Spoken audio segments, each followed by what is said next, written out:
আল্লাহ বলেছেন যে কষ্ট করলে কৃষ্ট মিলে। কষ্ট করবা, আমি বরকত দেওয়ার মালিক হচ্ছে আমি। তাহলে আপনি যদি কষ্ট করেন তো এর মধ্যে অবশ্যই বরকত দিবেন স্বয়ং আল্লাহ। তাহলে আপনি যদি কষ্ট করে সুন্দর করে ভিডিও করেন তাহলে অবশ্যই এটার দাম পাবেন। আর আপনি যদি এআই দিয়ে ভিডিও তৈরি করেন, এআই দিয়ে ভিডিও তৈরি করলে হয়তোবা এখন আপনার ভিউ বেশি আসবে, কিন্তু পরবর্তীতে দেখা যাবে যে ওটা থেকে আর ভিউ আসবে না, কেননা ওইটা দেখে কমসে কম আরো 2, 4, 50 জন 100 জন এরকম ভিডিও তৈরি করবে। কাজেই তখন আর ওই ভিডিওটা মার্কেট থাকবে না। আর আপনি যে কথাটা বলেছেন এই কথাটা অন্য কেউ আর বলতে পারবে না। আপনার কণ্ঠ, আপনার ছবি, আপনার ভিডিও, তাহলে এটা অন্য কেউ দাবি করতে পারবে না। আর এআই এটা আপনি নিজেও দাবি করতে পারবেন না। যদি বলা হয় যে ব্যাকগ্রাউন্ডটা কার, তাহলে আপনি নিজেও দাবি করতে পারবেন না।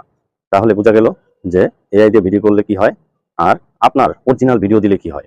তো যদি ভিডিওটি ভালো লেগে থাকে তো অবশ্যই পেজটিকে ফলো করে যাবেন। আর যদি ভালো লেগে থাকে, যদি শেখার ইচ্ছা থাকে তো টাইমলাইনে শেয়ার করে রেখে দেবেন, অন্যকে জানার সুযোগ করে দেবেন। আল্লাহ হাফেজ, আসসালামু আলাইকুম।